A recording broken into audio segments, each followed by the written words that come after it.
All right, so the memorial for Joan Rivers yesterday, I heard words like, well, it rhymes with rich. I heard the F word several times. But it was so funny, they kept apologizing to the rabbi there. but they still let it fly. And if it sounds outrageous, it wasn't, or it was perfectly outrageous. It was just a beautiful event. Her friends saying goodbye to Joan Rivers. There's Howard Stern, who he started it off. He was magnificent, magnificent. He was a genius because he started off with something really irreverent. He talked about one of her body parts. And then... In Temple. And then he really went on and told about how she was instrumental in his career, and it was just beautiful. Cindy Adams, Dr. Ross, back to Howard. It was a perfect tribute. All right, and people are still talking about it. Let's go to Teresa Priel. She's actually right outside the former home of Joan Rivers on the Upper East Side. Hi there, Teresa. Hey, good morning, Greg and Rosanna. Good morning, everyone. The memorial that we have been seeing over the last couple of days just continues to grow. Let me step out of the way. This was just a few flowers on Friday, and now it's 2 or 3, even in some cases 4 bouquets deep. A massive tribute to the late, great comedian. As you guys both mentioned, this is something that Melissa Rivers passes every day as she walks outside, including yesterday when she, along with her mother's very famous friends, met to give her a send-off. And by all accounts, it was one that Joan Rivers would be very proud of. It was a funeral that will go down in legend. It was so irreverent.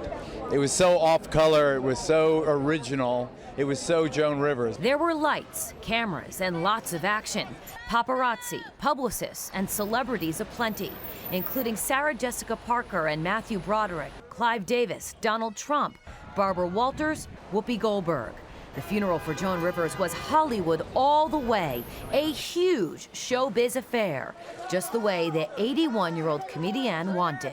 It was everything Joan is. It was all the emotions that Joan touched out of people, and it was a real celebration of a woman the likes of which truly we're never ever going to see again. Rivers was memorialized Sunday morning at Temple Emmanuel on the Upper East Side by family friend and noted journalist Deborah Norville, and also good friend Howard Stern. Those who spoke were told to be funny because that's how Joan would have wanted it. Howard Stern told attendees Rivers was the best friend in the world, a big sister, a crazy aunt at a bar mitzvah. His speech elicited laughter. Cindy Adams wrote in the New York Post, many laughed, others blinked with mouths agape. Who else has their accountant speak next to Howard Stern? Has Cindy Adams comment on it and then have Hugh Jackman sing like at a church revival? I mean, it was so beautifully put together.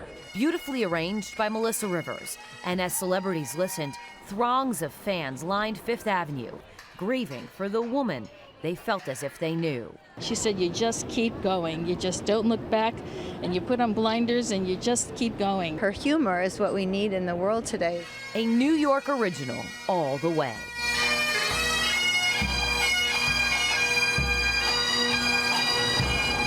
Now, despite the fact that Joan Rivers passed last Thursday, people are still stopping by to add flowers and to just leave kind words of support and love. And yesterday, last night, while still in her clothes from the funeral, Melissa Rivers came out and addressed the throngs of people here on 62nd Street. Take a quick listen to that.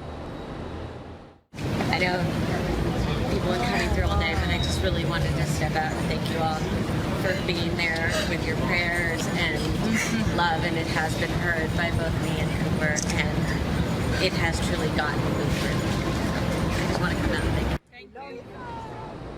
She was certainly a lot of things, but most importantly loved by people who knew her and didn't know her. That's the latest from outside Joan Rivers' apartment building on the Upper East Side. Greg and Rosanna, back to both of you. All right, Teresa, thank you very much. So it really was beautiful. We were both there. It was a privilege, actually. It was a privilege. How about the Gay Men's Health Choir? They were up there, and they were so funny. They were the first people who performed, and they did everything from That's Entertainment to It's a Wonderful World. There she is. And I thought it was the kind of, it was perfect in that you celebrated Joan Rivers, the person we were remembering. It also kind of prompted you to reevaluate your own life and try to do better and that kind of thing. Very generous woman. And again, a beautiful ceremony. So, And I loved it because you heard from some of her friends too, like Margie Stern, when she talked about a very funny thing that Joan would do. They would play pranks on one another. Elaborate practical jokes. It was really good stuff. One time after the Bernie Madoff scandal, she went into Sarah Beth's and told everybody, don't look at this woman who's coming in next. It's Ruthie Madoff, Bernie's wife.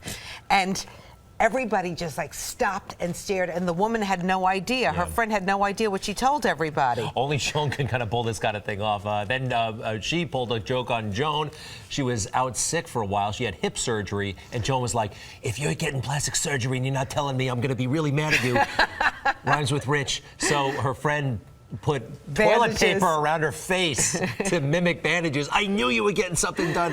Anyway, all right, more on that in a little bit. There were so many laughs yesterday, and she was a remarkable woman, and our hearts and prayers go out to Melissa right now, who's carrying the torch for the Rivers family.